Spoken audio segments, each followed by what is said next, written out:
toi. Mon cœur est à toi, tout à toi.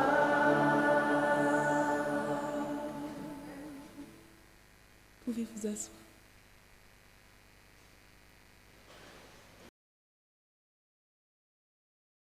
Enfants de Dieu, notre Père nous reçoit tels que nous sommes.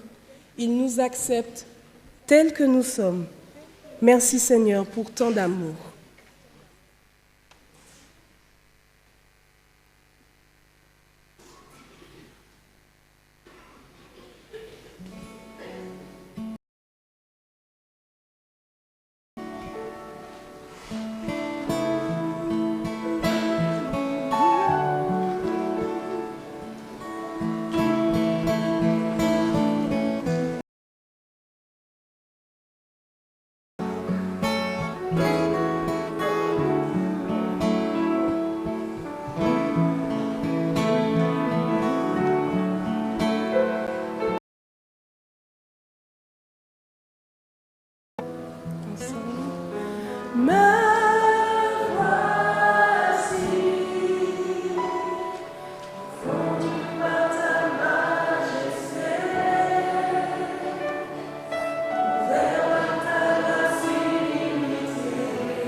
Majesté avec moi. Majesté.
Nous allons prier maintenant. Je les invite à se mettre à genoux avec moi.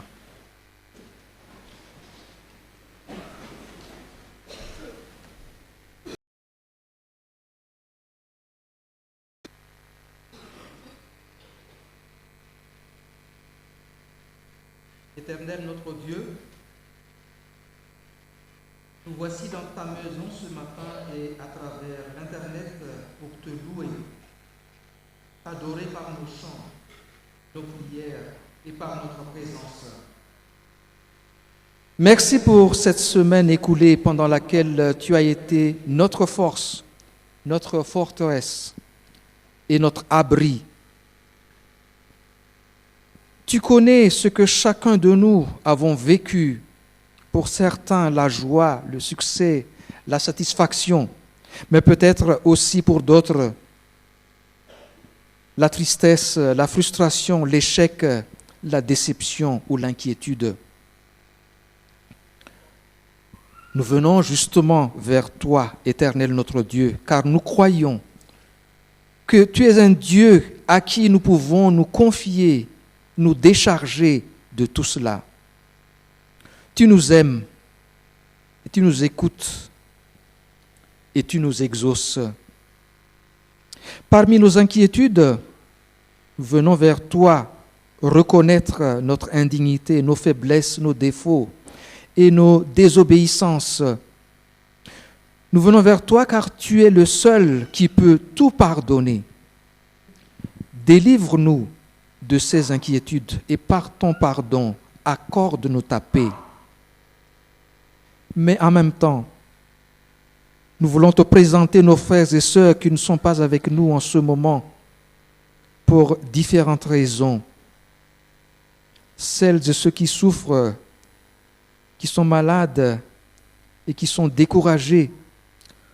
Nous te prions pour eux, mais pour chacun de nous aussi, afin que tu puisses faire de nous des instruments de guérison, d'encouragement et de consolation pour eux. Nous t'en prions aussi, Éternel notre Dieu, bénis ce pays et bénis les pays que nous représentons ici. Bénis chacun de nous. Bénis ton peuple en prière devant toi.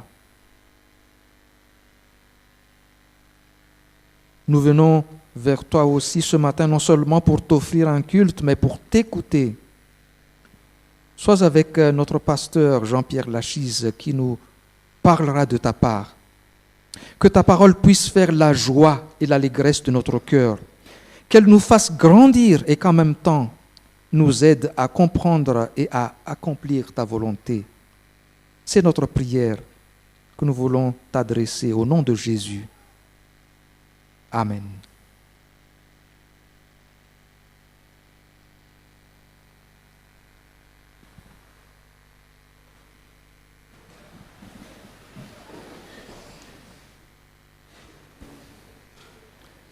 C'est maintenant le moment pour les enfants. Vous pouvez venir devant, les enfants. Ce sera Yvonne Adjensa qui va vous raconter une histoire.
Bonjour les enfants.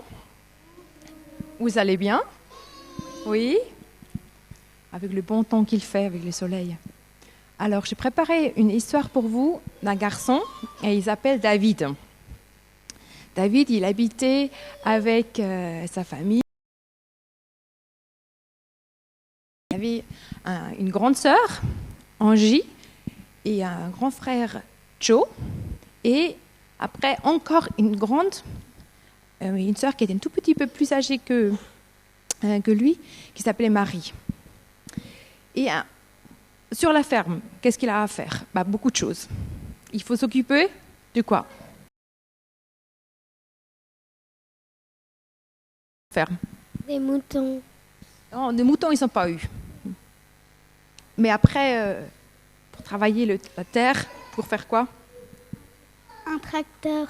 Un tracteur pour faire travailler la terre, ouais. Donc ils ont cultivé, en fait, ils ont planté la nourriture. Donc ils ont eu la nourriture, en fait, à manger.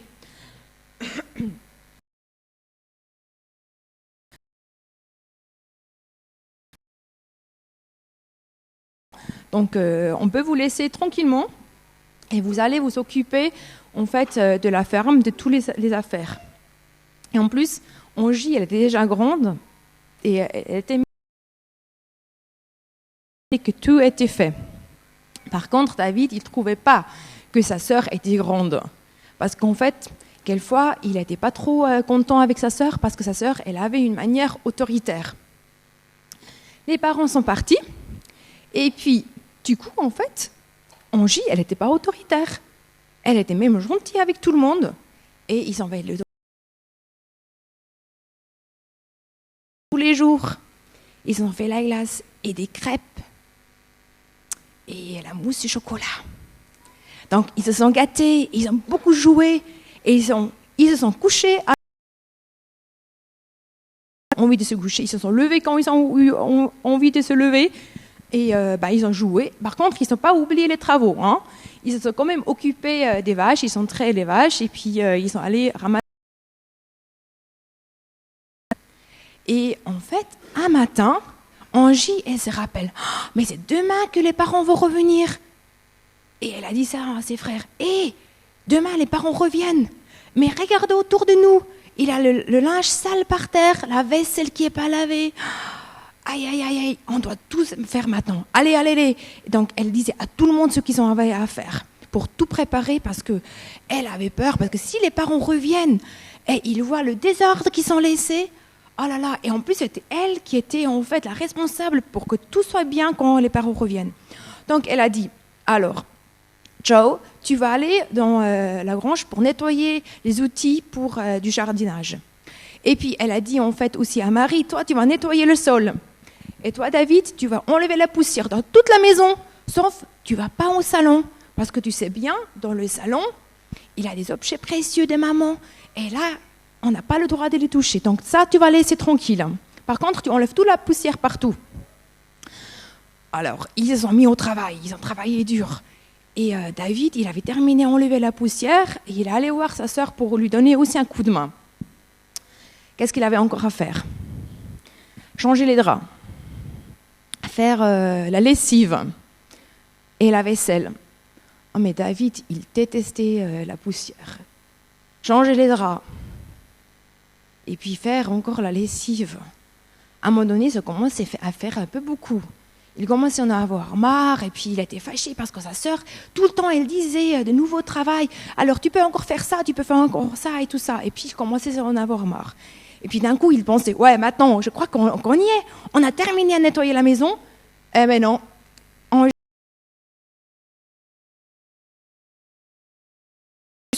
Et les bottes. Oh là là, le pire travail du monde, pensait David. Là, je vais me salir, je vais avoir les mains noires et mes habits, tout va être noir. Ah, il a été dégoûté. Et en fond de lui, la colère commençait à monter. Il n'était pas content du tout. Donc, il commençait à brosser, et puis à un moment donné, il commençait à abandonner, et puis il regardait un peu de lui, puis il disait « Ah, j'aimerais tellement bien aller dehors et donner un coup de main à Joe, c'est beaucoup plus intéressant de travailler dehors qu'à l'intérieur. » Et puis, en fait, à ce moment-là, Angie, elle était dans le salon Et doucement, elle a enlevé la poussière, elle était en train de nettoyer le salon doucement, parce qu'en fait, c'était vraiment un endroit où c'est propre et c'est bien. David, il était en train de traîner. Et quand elle a vu ça, elle a dit, mais David, dépêche-toi, j'ai encore d'autres tâches pour toi. Et là, ça a été trop pour David.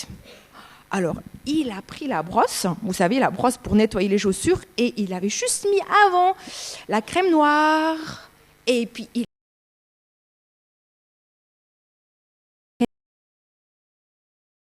c'était le papier peint.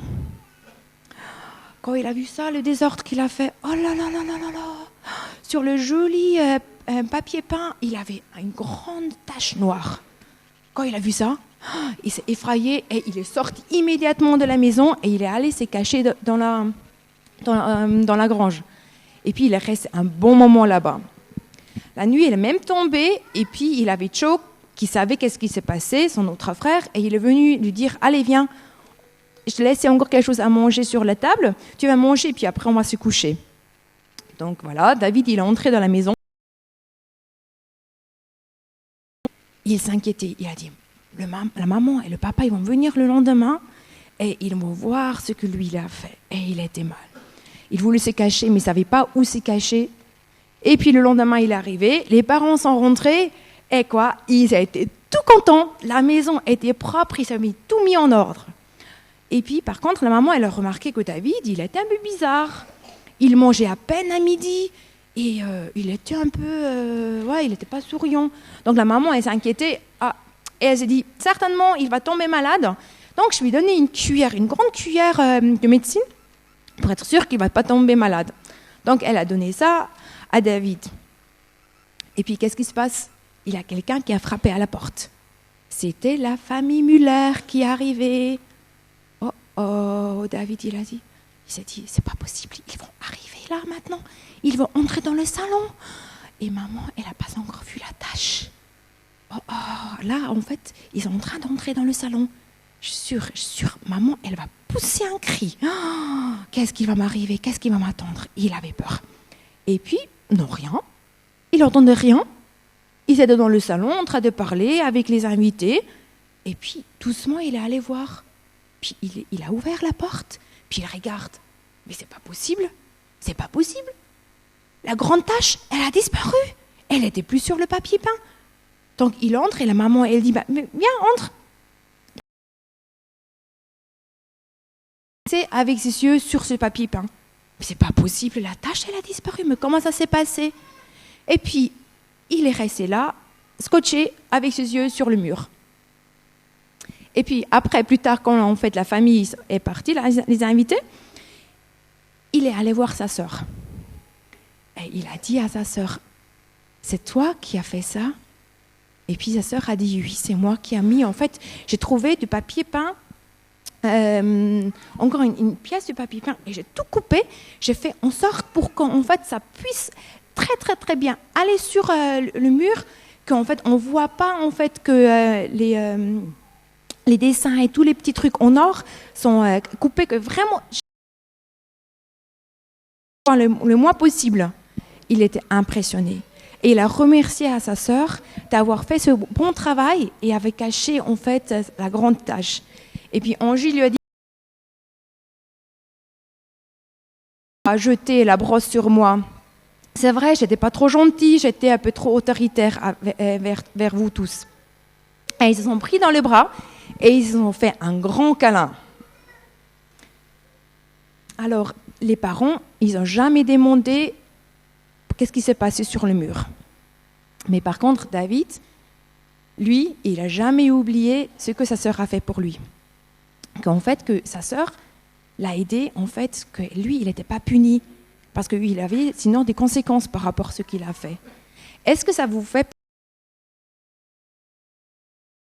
Il nous aime beaucoup. Et il a donné son fils pour nous, pour en fait que lui, il couvre nos péchés aussi, pour que nous puissions avoir une meilleure vie. Il nous a sauvés de la mort. C'est pas une bonne nouvelle, ça, les enfants? Allez, on peut retourner auprès de nos parents. Bon sabbat à tous.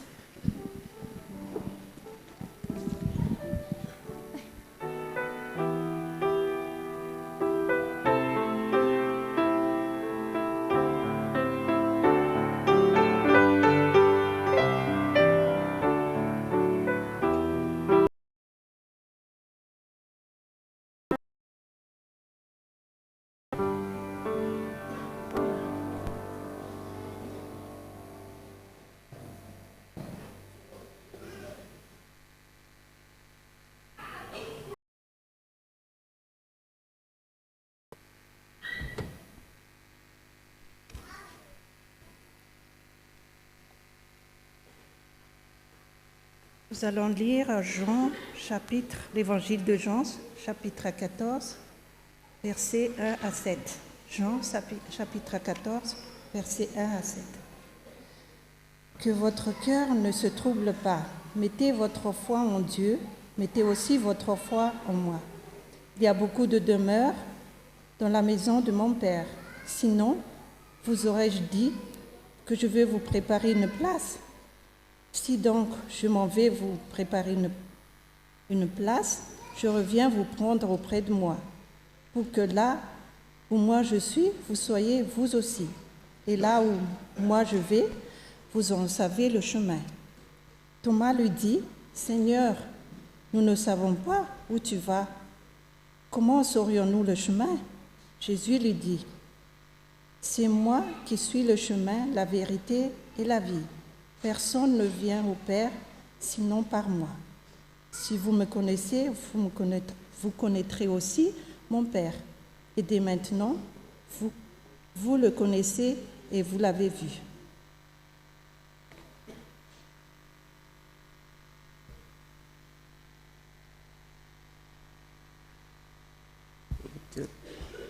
Je vais lire Luc 15, versets 11 à 18.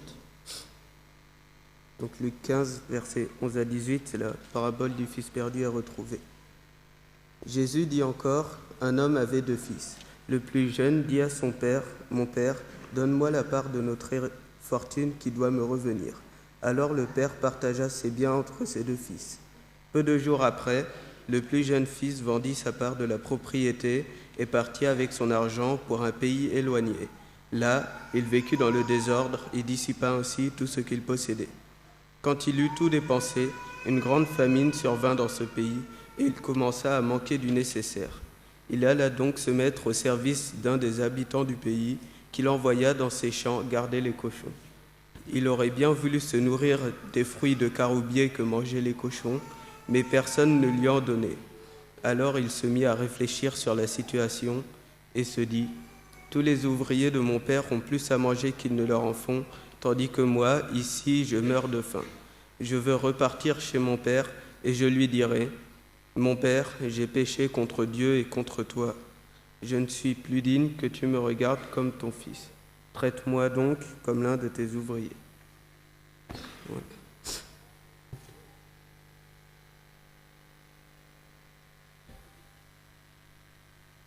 Bonjour à chacune, chacun.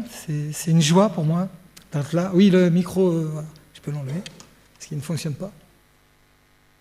C'est une joie pour moi d'être parmi vous ce matin. C'est comme un pèlerinage, des fois un retour aux sources. J'ai vécu de beaux moments pendant mes 4 années ici, théologie, vraiment, et des expériences que je partagerai d'ailleurs ce matin. C'est curieux de prendre 2 textes très connus de chez nous pour une prédication. C'est Jean 14, le retour de Jésus, puis Luc 15, c'est vraiment ce qu'il y a de plus connu, et on pourrait dire même de plus banal. Et pourtant, je pense qu'il y a beaucoup de richesse dans ces 2 passages de l'Évangile, et beaucoup de richesses qui ont encore plein de choses à nous apprendre ce matin. Plein de choses. Qu'est-ce que l'Évangile ? Qu'est-ce que l'Évangile ? Quand on demande aux personnes « c'est quoi l'Évangile ?» Qu'est-ce qu'ils répondent ? Qu'est-ce que vous répondriez ? C'est quoi l'Évangile ? C'est de la dynamite, oui, une puissance. Oui, pour celui qui croit, c'est une puissance. C'est que ça ? On va faire sauter pas mal de choses. L'Évangile, c'est quoi ? Bonne nouvelle de quoi ? Du règne de Dieu, oui. Et c'est tout ? C'est déjà pas mal, la bonne nouvelle du règne de Dieu. On peut chanter que Dieu règne, comme on l'a chanté ce matin, mais on peut penser qu'il règne uniquement dans le ciel. Et puis voilà, et que son règne va venir. Vous voyez, il règne dans le ciel, mais son règne est aussi présent, et c'est ça l'Évangile. Entre la croix et le retour de Jésus, il y a un espace de temps et où il se passe des choses, j'espère pour vous. Et l'Évangile inclut cet espace de temps. Il n'est pas seulement, voilà, la croix par laquelle nous sommes pardonnés. Il y en a qui se contentent d'être pardonnés. C'est déjà pas mal. De ne plus avoir de culpabilité, c'est déjà énorme. Et puis le retour. Et qu'est-ce qui se passe entre les deux? Qu'est-ce qui se passe? Quelle est la bonne nouvelle qui se passe? Et pour moi, l'évangile est une révélation. Qu'est-ce que c'est une révélation?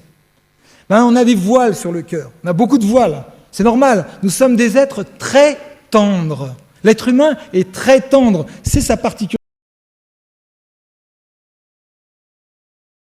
Il y a des paroles qui nous touchent, des paroles qui nous font mal, des paroles qui nous blessent. Il est atteignable. Et ça, dès la tendre enfance. Un enfant, un bébé, vous le prenez, il est toute réceptivité, à moins d'avoir été maltraité dans le ventre de sa mère, ce qui est possible, et qu'il soit isolé et déjà autiste, ça, voilà. À moins il n'attend qu'une chose, l'amour, l'attention, la reconnaissance. Il attend qu'on l'aime. Et comme ce bébé qui attend, il n'a pas forcément les parents idéaux. Et est-ce que ça existe, des parents idéaux? Il est blessé.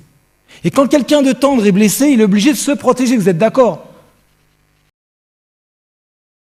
De s'isoler un peu pour éviter de prendre des coups. Et il y a deux manières de s'isoler.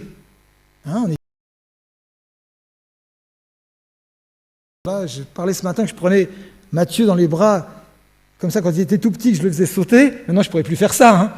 Voilà, ça serait plus difficile, mais je le faisais sauter comme ça avec confiance. Et Mathieu, il riait. Jusqu'au jour où je l'ai fait sauter, mais il est tombé à côté. Il riait moins. Il rigolait moins. Il se dit, la vie, c'est dangereux. On fait confiance à quelqu'un, on est dans les bras de quelqu'un, on est bien, on est heureux de sauter, de faire des vols planés et tout ça. Puis à un moment, on se ramasse. On est obligé de se protéger. Et tout être humain est face aux blessures, face aux paroles qui blessent.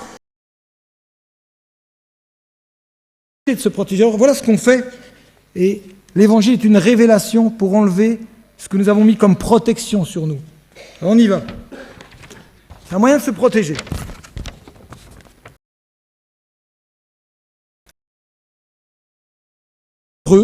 Ne prenons pas de risques, isolons-nous, on se met une belle carapace, comme ça, avec l'épaisseur d'écaille que nous avons sur nous, l'épaisseur de protection, on ne ressent plus grand-chose, on est tranquille.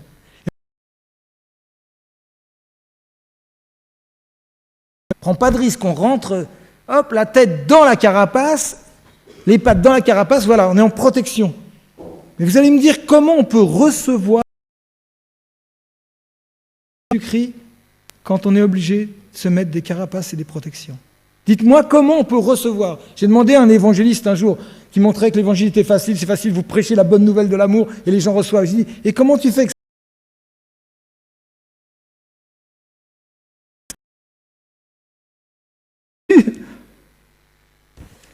Alors ça, c'est ceux qui ont tendance à se replier sur eux, à se refermer sur eux, à être dans un défaitisme. Oh là là, la vie, c'est dangereux.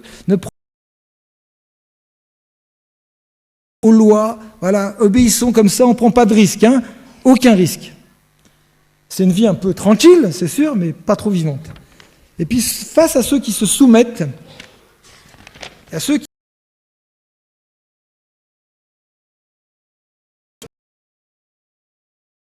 Je me mets dans l'opposition. Des fois, je n'ai pas parlé, il y a déjà des gens qui ont des réponses contre ce que je vais dire, ils ne savent même pas ce que je vais dire. Ils sont déjà dans la révolte. L'opposition, la domination, le pouvoir, la séduction. Je vais vous enseigner, moi, et on se met au-dessus de l'autre et on écrase l'autre. Alors quand on est un hérisson et une tortue, imaginez qu'on ait une histoire d'amour ensemble. Au niveau de l'écoute, au niveau de la sensibilité, ça va être difficile. Même pour certaines choses, ça va être difficile aussi. Voilà. L'évangile, c'est retirer les carapaces, retirer les systèmes de défense, dévoiler l'homme, le rendre vulnérable, atteignable, peut toucher.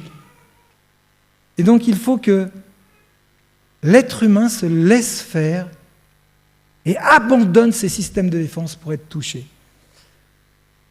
C'est curieux, dans Jean 14, Jésus a dit « Je vais vous préparer une place.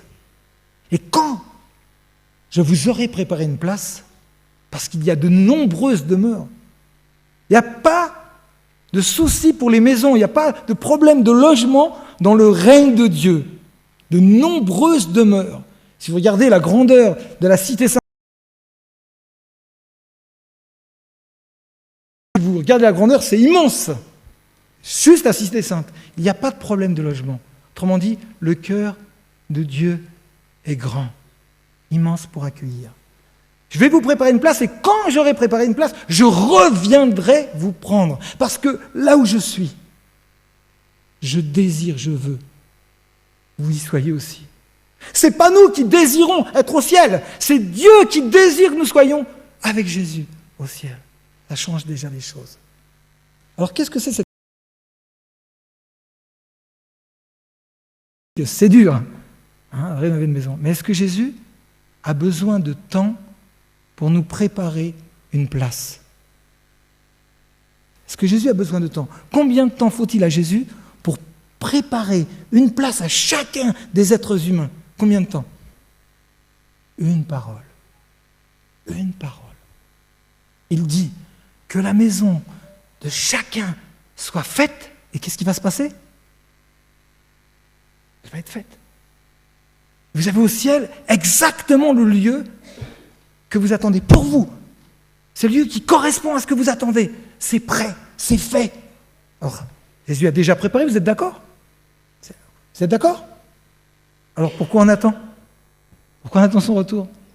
Parce que la préparation, c'est pas préparer un lieu pour nous. Oui.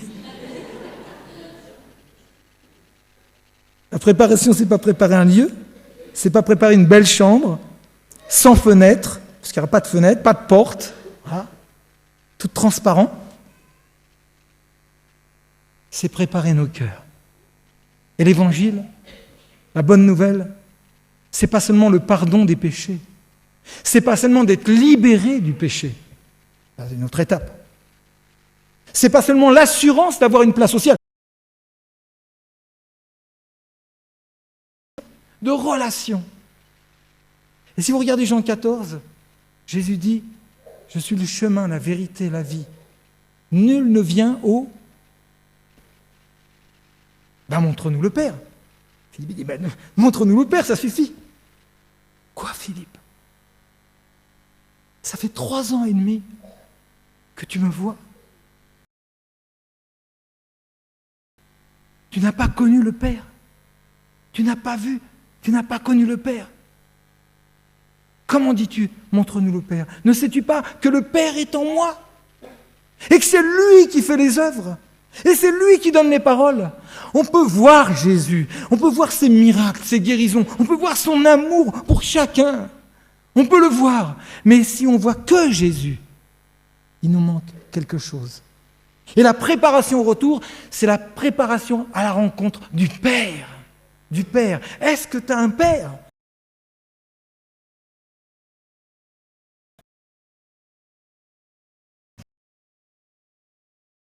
On m'a dit la première fois que je suis entré dans l'église et que j'ai connu Jésus, qu'on m'a dit, Dieu c'est facile, fais comme si c'était ton Père.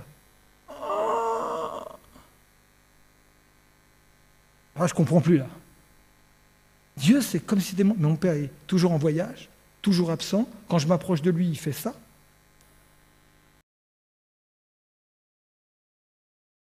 Mal.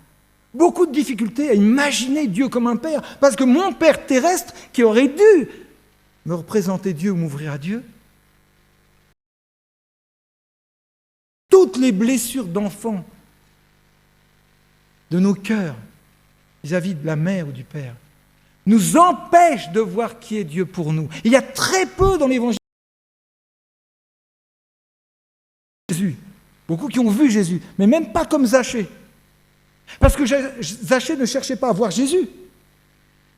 Il cherchait à voir qui était Jésus. Vous voyez, le texte indique ça. Ce n'est pas un curieux Jésus. Voyons, allons voir un prophète, un faiseur de miracles. Voyons voir quelqu'un qui pardonne, quelqu'un qui relève les prostituées. Non, je veux voir qui est Jésus au fond. Et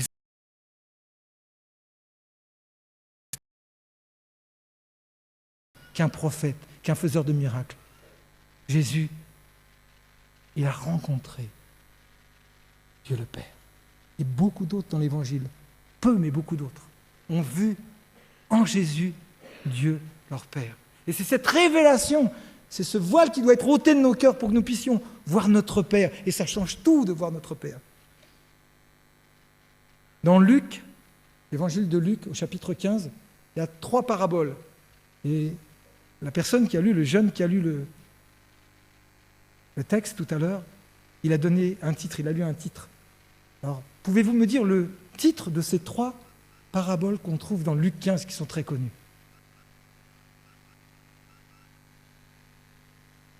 Allez-y, donnez les titres. J'entends pas. Pardon?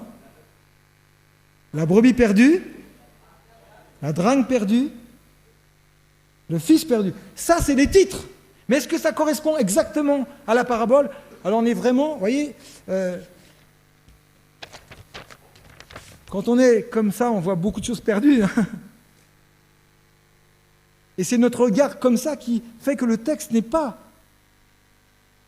exactement ce qu'on voit. On projette quelque chose. Les 3 paraboles ne parlent pas de ça du tout. Ne parlent pas de ça du tout. Le contexte de ces paraboles, c'est que les pharisiens disaient à Jésus, mais pourquoi tu manges et tu bois? Ils reprochaient à Jésus de manger et boire avec des gens de mauvaise vie, des pécheurs notoires, avec des gens marginaux. Jésus, pourquoi tu manges avec des marginaux? Quelqu'un qui est saint, quelqu'un qui est pur, il ne va pas manger, partager la table, communier avec des gens comme ça. On lui reprochait ça. Et c'est parce que cette parole a été donnée à Jésus qu'il a raconté 3 histoires. Et la première histoire, ce n'est pas l'histoire de la brebis perdue. C'est l'histoire de l'homme qui possède 100 brebis. Lequel d'entre vous, voilà la parabole, lequel d'entre vous possède 100 brebis? C'est l'histoire de la personne qui possède 100 brebis. Vous avez 100 brebis, hein, vous en perdez une. Qu'est-ce que vous allez faire? Vous allez mettre toute votre énergie d'existence dans la recherche de 1% de votre capital. Vous ne vous autorisez pas à perdre 1%. Il y a d'autres paraboles où Jésus raconte autre chose, mais là, Jésus dit, un homme, une personne qui a 100 brebis, ne va pas s'autoriser à perdre 1% de son capital. Il va défendre son capital jusqu'à ce qu'il se réjouit, et non seulement se réjouir, mais il va appeler ses amis, réjouissons-nous, j'ai retrouvé 1% de mon capital. Voilà. Et Jésus dit à travers ça, vous, hommes religieux, qu'est-ce qui fait votre existence? Qu'est-ce qui fait votre sentiment d'existence? Qu'est-ce qui fait votre joie? Où trouvez-vous votre joie? Eh bien, voilà, quand j'ai retrouvé ma brebis, j'ai retrouvé ma joie, vous voyez? Très matériel, très terre-à-terre. Deuxième parabole. Là, il n'est plus question d'1%. Hein? Imaginez, elle a 500 €, 10 billets de 50, qu'elle a mis de côté pour faire une petite surprise à quelqu'un. Et elle perd un billet. Qu'est-ce qu'elle va faire? Là, c'est plus 1%, c'est 10%. Qu'est-ce qu'elle va faire? Où elle va mettre sa joie? Où elle va mettre son intérêt?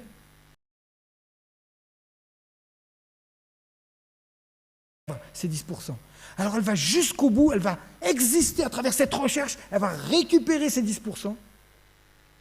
Et quand elle a retrouvé ces 10%, waouh, non seulement elle se réjouit, mais elle fait partager sa joie avec les autres. Et la question centrale de Jésus, c'est où trouvez-vous votre joie? C'est rien d'autre.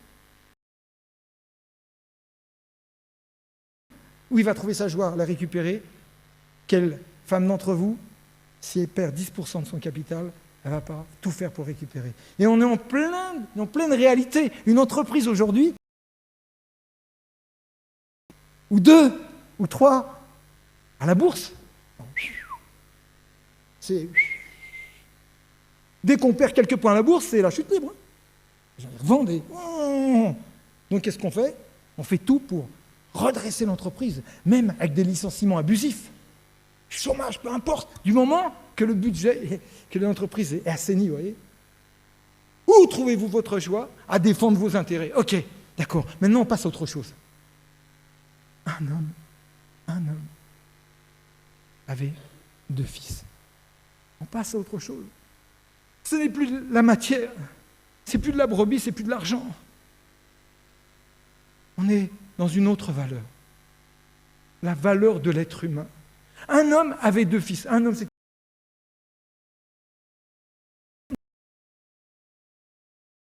rentrer dans une explication théologique ou psychologique non plus. Un homme avait 2 fils. Et le plus jeune dit « Mon père ». Mais pourquoi il dit « mon père » ?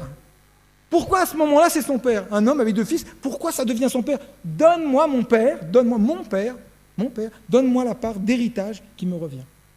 Autrement dit, tu partages en 2, hein, et puis tu me donnes ma part, et moi, je prends ce petit capital-là et je m'en vais vivre ce que je veux.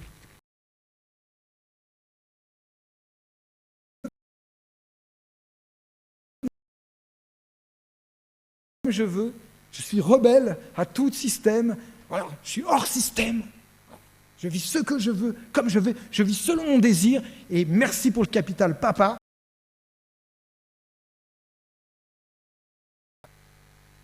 Et il part, mais ce n'est pas lui qui est intéressant.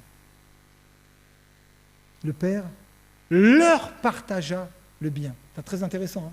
Le père, il ne dit pas, voilà, au fils qui part, voilà, je te donne ta part. Il leur partagea. Leur partagea le bien. Je te donne ta part. C'est intéressant dans l'histoire.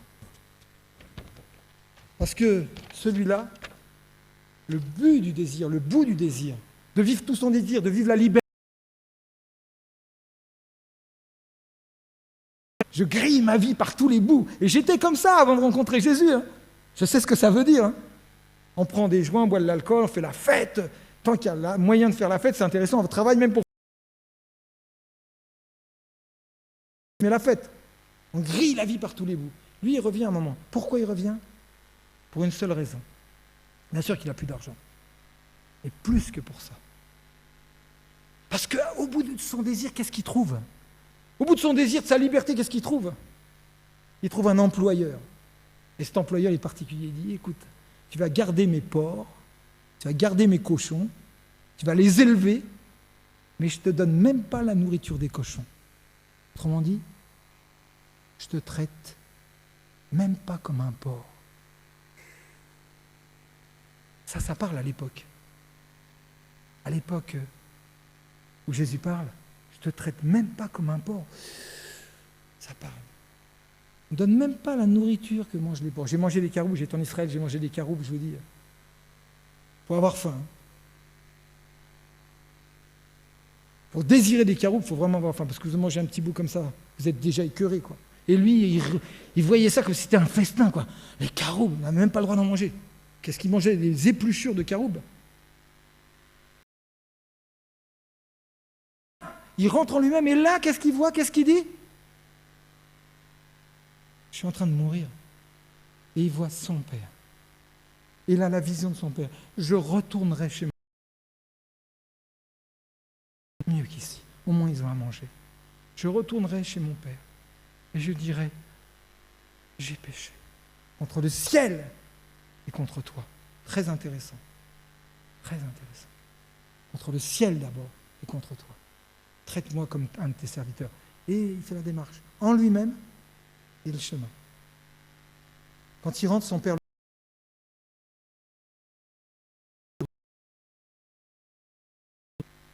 J'ai jamais vu, j'étais quelquefois en Orient, j'ai jamais vu un homme courir en Orient. Prends son temps. Prends son temps. Quand le Père le voit, il court à sa rencontre. Le Père va faire le chemin vers lui. Je vous rappelle que l'Évangile, c'est le Père qui fait tout le chemin jusqu'à nous. Tout le chemin. L'Évangile, c'est tout le chemin. Jésus sur la croix, il fait tout le chemin jusqu'à toi. Il va dans les profondeurs de ta détresse, de ton péché, de ta malédiction, jusque dans les profondeurs, Jésus. Et il te tire de là. C'est ça l'Évangile. La résurrection de Jésus, c'est ça. Il devrait avoir la joie d'être ressuscité avec le Christ. C'est ça l'Évangile, la joie, la résurrection. Le Père fait tout le chemin. Et voilà. Il le prend dans les bras. Vous pouvez imaginer l'image. Hein. Il faudrait se mettre 2 minutes là. Simplement dans l'histoire. Le père qui voit son fils revenir, ce fils qui élevait des porcs, voyez, ce fils qui élevait des porcs, qui était traité moins qu'un porc, ce père le prend dans les bras, le serre contre lui. C'est l'autre. Celui-là, il est sauvé. Et voilà que le père dit, allez, on tue le veau gras, on fait la fête. Je répète ici, ceux qui n'aiment pas la convivialité et la fête, des cieux, un petit peu de mal à rentrer. Parce que ce que le fils voulait faire, le père lui offre. Il y a des fêtes qui sont saines, des convivialités qui sont saines, qui sont joyeuses, qui sont heureuses. La danse, c'est pas mauvais, c'est quelque chose de beau. On est libéré dans notre corps. J'ai appris à danser, moi, à Collonges, ici. Même Colette Gauthier qui m'a appris, pour ceux qui se souviennent. Alors que j'étais mal à l'aise dans mon corps. Danser devant le Père. On est libre devant le Père. Mais c'est l'autre qui pose problème. L'autre, le fils aîné, qui apprend.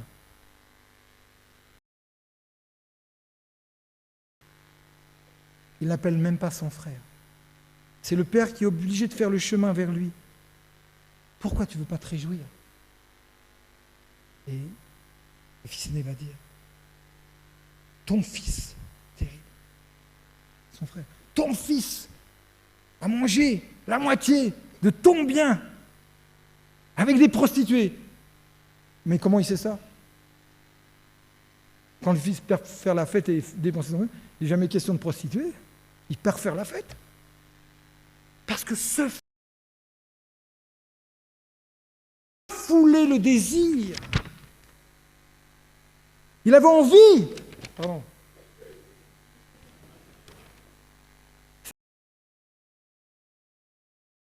Le fils aîné, il a refoulé son désir. Il aurait voulu. Il est parti manger son bien avec des prostituées. Vous voyez, il a même imaginé quelque chose. Vous voyez, c'est pas dit, hein, ça. Il est parti faire la fête. Vous pouvez faire la fête de 1000 manières.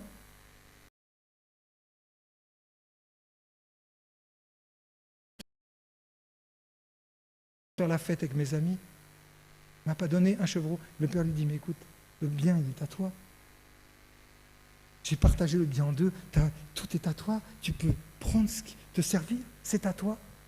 Voyez. Et les problèmes d'un comme de l'autre, c'est que ni l'un ni l'autre au départ ne voient, ne connaissent le Père. Connaissent le Père. Ils n'ont pas une vision du Père. Et c'est pour ça que c'est un homme avec 2 fils. Parce qu'aucun des deux n'a la vision du Père, ne sait qui est son Père. Est-ce que vous savez qui est votre Père? Que votre Père est au ciel et qui peut tout, qu'il a tout pouvoir, toute autorité, toute puissance, qu'il est au ciel. Et c'est votre Père qui vous a adopté à 100% en Jésus-Christ. J'ai mis du temps à comprendre. Il m'a fallu une révélation ici même. Et j'ai une dette envers Dieu saint et que vous allez vivre des miracles comme je les ai vécus. Hein, parce qu'après, il y a beaucoup de monde qui vont venir, vous allez déborder. Alors, le lieu est saint parce que les gens prient et qu'ils reçoivent, pas parce que le lieu est saint en lui-même. Je voyais la puissance de Dieu autour de moi, je voyais des conversions autour de moi, je voyais des jeunes se convertir ici même, dans la chapelle, j'en ai vu quand je prêchais. Je voyais la puissance de Dieu autour de moi, mais je ne voyais pas la puissance de Dieu en moi. Je ne sentais pas l'amour de Christ, mais il me manquait quelque chose. Et la dernière année de théologie, c'était en 1989, date du bicentenaire de la Révolution française. Et oui, c'était moral.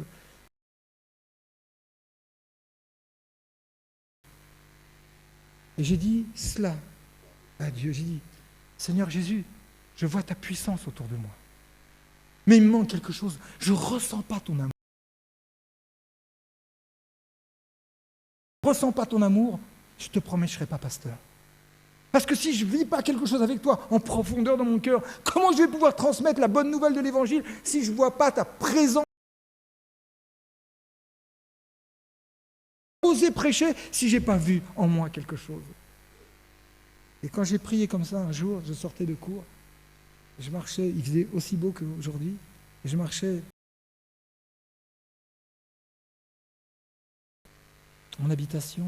Et là, en sortant, Dieu m'a donné la révélation de qui j'étais et de qui il était. Une révélation. Ouais. Vous passez souvent devant le central, il ne se passe rien. Et vous pouvez passer devant le central, ou devant n'importe quel lieu, ou même dans votre chambre, et qu'il peut se passer énormément de choses.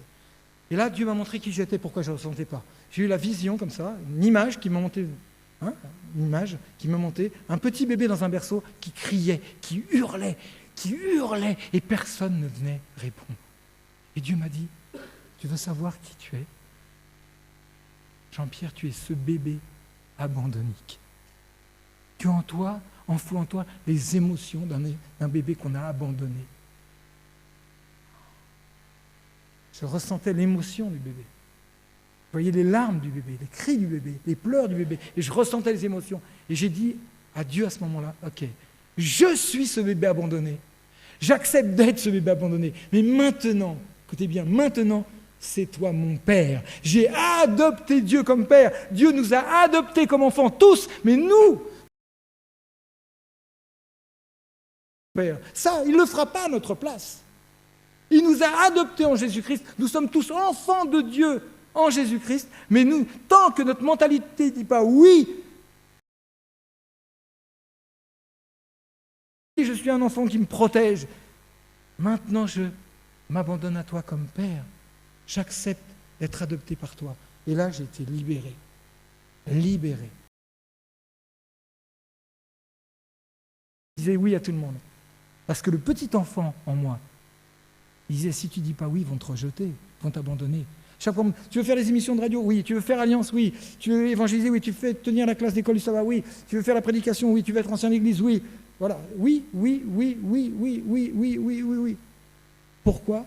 Parce que j'avais terriblement peur d'être seul avec ce bébé abandonné. Après, c'était non. Ouais, c'était non. Là, je peux, là, je ne peux pas. J'apprends encore à donner des limites. Hein. Et là, je peux, là, je ne peux pas. Enfant intérieur. Paul dira, quand j'étais enfant, je pensais comme un enfant, je raisonnais comme un enfant, c'est-à-dire, voilà, on révoltait. Paul, c'est ça, avant la conversion. Hein. Paul, avant la conversion. Par la force. Et là, j'ai été libéré. Et il s'est passé quelque chose en 89. J'ai eu la joie que mes parents soient là le jour où on m'a remis en certificat d'études. Diplôme, vous venez. Je les ai avertis un an à l'avance. Et mes parents étaient là, en 89, le jour où Richard Lehmann m'a apporté ce papier. Voilà. Et j'ai des très bons souvenirs. Mon père était au fond, comme les diacres, ils sont sur la porte, là, exactement comme ça. Vous pouvez vous tourner, regardez. Mon père était au fond parce qu'il était communiste, athée, militant, quoi. Puis il s'est dit, on rentre dans une église, c'est jamais, quoi. Il a été terrorisé de peur, au fond, collé contre la vitre, là-bas.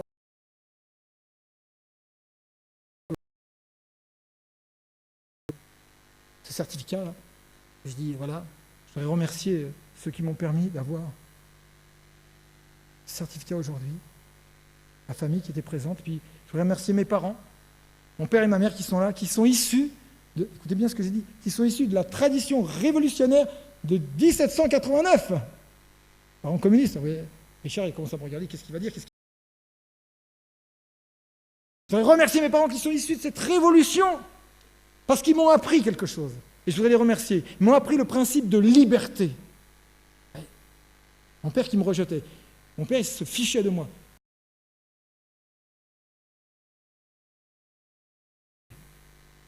Je ne serais jamais devenu chrétien. Et sans cette liberté, je ne serais jamais devenu pasteur. Alors je voudrais remercier mon père et ma mère pour ça. Mon père était au fond. J'ai traversé la chapelle. J'ai été au fond, le rechercher. Et je l'ai attrapé dans mes bras. Et je l'ai serré contre moi. Et pour la première fois de ma vie, il m'a dit ça. C'est beau ce que tu as dit, mon fils. Mon fils.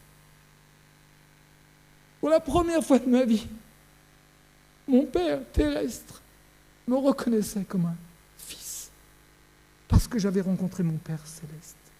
Et après, ce père qui était athée, militant communiste, m'a posé beaucoup de questions. Un jour, mon grand frère, l'aîné, qui me cassait quand j'étais plus jeune, a dit à mon père, « Ouais, t'as vu Jean-Pierre, il est chrétien adventiste, il est pasteur adventiste. » Et mon père lui a dit, « Quand tu seras heureux comme lui, tu viendras me parler. » Il a pris ma défense. Ma mère m'a dit quelque temps avant sa mort, mon père est décédé, elle m'a dit, tu sais, Sam n'avait pas la même pensée au début de sa vie à la fin de sa vie. Et il a fait la différence entre l'Église institutionnelle et Jésus-Christ. Et pour lui, c'est une conversion. C'est une conversion. Rencontrer le Père céleste, c'est extraordinaire. Extraordinaire. Parce que quand vous l'avez rencontré, vous êtes en relation avec vous-même, vous êtes bien avec vous-même, vous vous acceptez vous-même parce que le Père céleste vous accepte tel que vous êtes, sans cravate, sans veste, pour enlever les chaussures. Il vous accepte tel que vous êtes, et après vous êtes libre, parce que vous pouvez accepter l'autre tel qu'il est. Et c'est ça l'amour, accepter l'autre tel qu'il est, sans vouloir le changer. Parce que quand on veut changer les autres, il résiste. Et quand on accepte l'autre, il s'accepte lui-même. Allez, ça change. Rencontrer le Père, ça change la relation avec nous-mêmes, la relation avec l'autre. Et ça libère l'autre. Il y a beaucoup d'autres choses à dire. Quand j'ai un besoin, nous sommes mariés avec Denise, ça fait bientôt 15 ans, et j'avais un besoin. Moi, je ne voulais pas, le jour de ma nuit de noces, un Formule 1, une chambre de bonne, voilà, ou un petit matelas par terre. Je voulais un bâtiment romantique, une vieille bâtisse romantique, 18e, 17e, quelque chose un peu spécial. Et à Toulouse, c'était bien sûr introuvable. Et j'ai dit un jour à Denise, on va prier le Père. On va prier le Père. On va lui demander tout pour notre mariage. Tout. On n'avait même pas d'argent pour se marier. Même pas d'argent pour inviter les gens au mariage. Et le Père m'a dit, demande aux frères et sœurs de l'Église de venir avec leur repas, leur boisson et un chèque pour nous soutenir.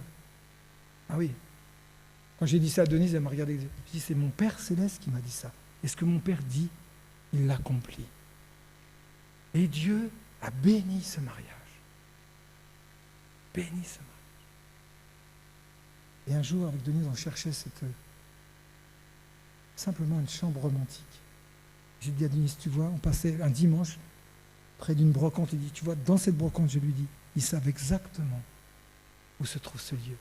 On a cherché un peu partout, puis on est revenu à la brocante, elle allait fermer. Puis on dit à la personne qui était là, excusez-moi, on va se marier dans le village à côté, est-ce que vous ne connaissez pas voilà, une chambre d'hôte qui serait dans une bâtisse un peu particulière, un peu romantique et tout, parce qu'on ne voudrait pas se marier à l'hôtel, Formule 1, tout ça, pour notre première nuit de noces, on n'aimerait pas. Puis la femme m'a dit, c'est curieux, cette semaine, j'ai trouvé, on m'a amené une carte, une chambre d'hôte. Et la femme me montre le prospectus avec une bâtisse. 17e, 18e siècle, avec du lierre aux fenêtres. Elle a téléphoné elle-même. Hein. Elle dit, attendez, je vais téléphoner, voir s'il y a de la place. Voilà, j'ai un jeune couple qui veut se marier, là. Il cherche une chambre. Oui, envoyez-les. On est rentrés, on a passé notre première nuit de noces, écoutez bien. Je dis à la femme qui nous accueillait là, dans cette bâtisse, c'est curieux, votre maison, elle sent quelque chose comme la paix ici. Mais pourquoi vous me demandez ça? Qu'est-ce que vous faites? Je suis pasteur. Vous êtes pasteur? Je suis la seule protestante du village. Pendant 10 ans, elle nous a offert, pour notre anniversaire de mariage, le gîte et le couvert, sans frais. Votre Père céleste connaît parfaitement les besoins de vos cœurs.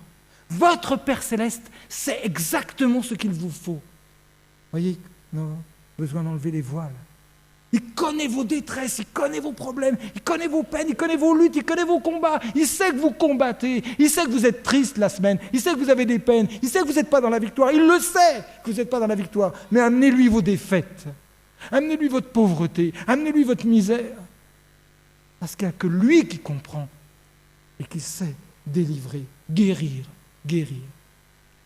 Vous réconcilier avec lui. Nous avons besoin de voir en Jésus notre Père agissant pour nous.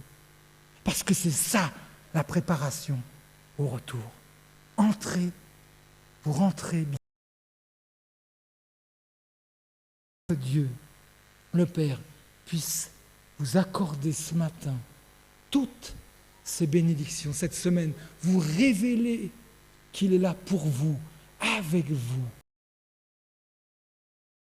Dans vos soucis, dans vos luttes, dans vos péchés cachés, dans vos compensations, il sait tout et il vous aime. Comme personne ne vous a aimé, ne vous aimera jamais. Apportez-lui vos faiblesses, il vous donnera ses victoires et bien au-delà, sa présence de paix qui nous manque cruellement.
Merci à Aimé et à Lison Pereira pour cette méditation musicale.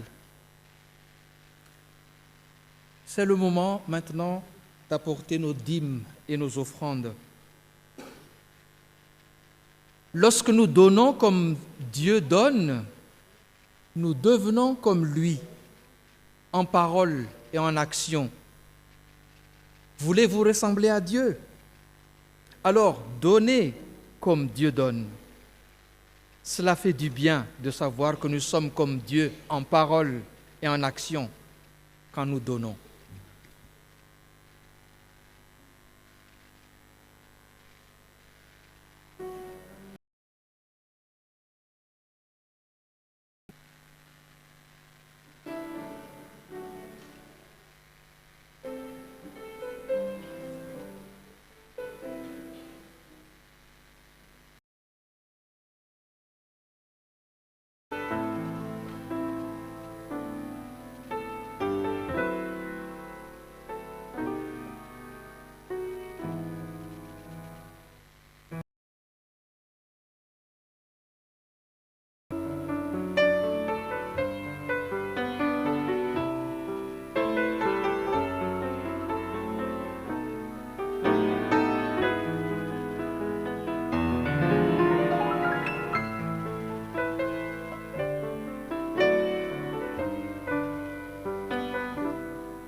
Levons-nous pour la prière.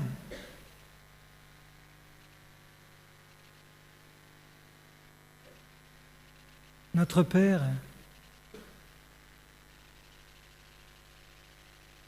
ton règne vienne dans nos cœurs. Ton nom, Père, soit glorifié. Ton nom de Père soit glorifié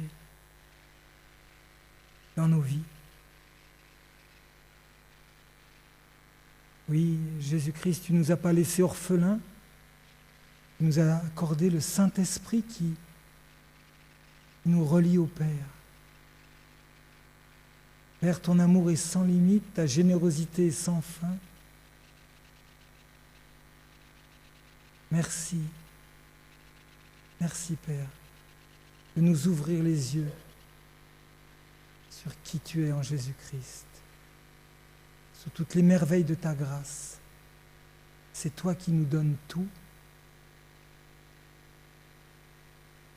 La vie en abondance. Merci. Que ces offrandes puissent et ces dîmes puissent être utiles. Utiles pour que ton nom soit sanctifié et que ton règne vienne. En Jésus-Christ. Amen.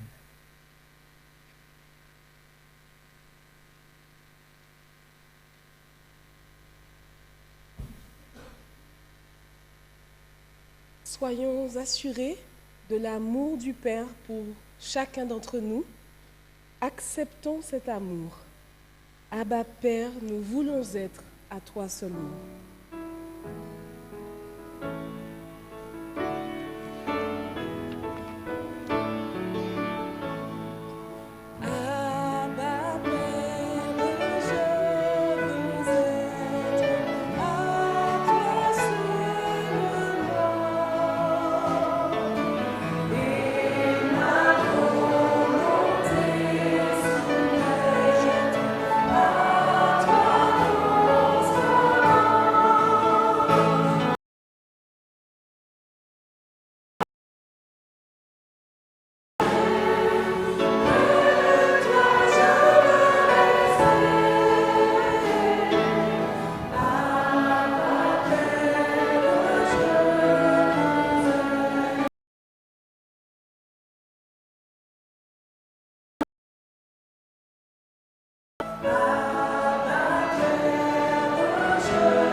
Voyez quel amour le Père nous a témoigné pour que nous soyons appelés enfants de Dieu. Que ce que vous avez entendu demeure en vous. Si ce que vous demeurerez ainsi dans le Fils et dans le Père. Que la grâce et la paix vous soient multipliées par la connaissance de Dieu, notre Seigneur. Amen.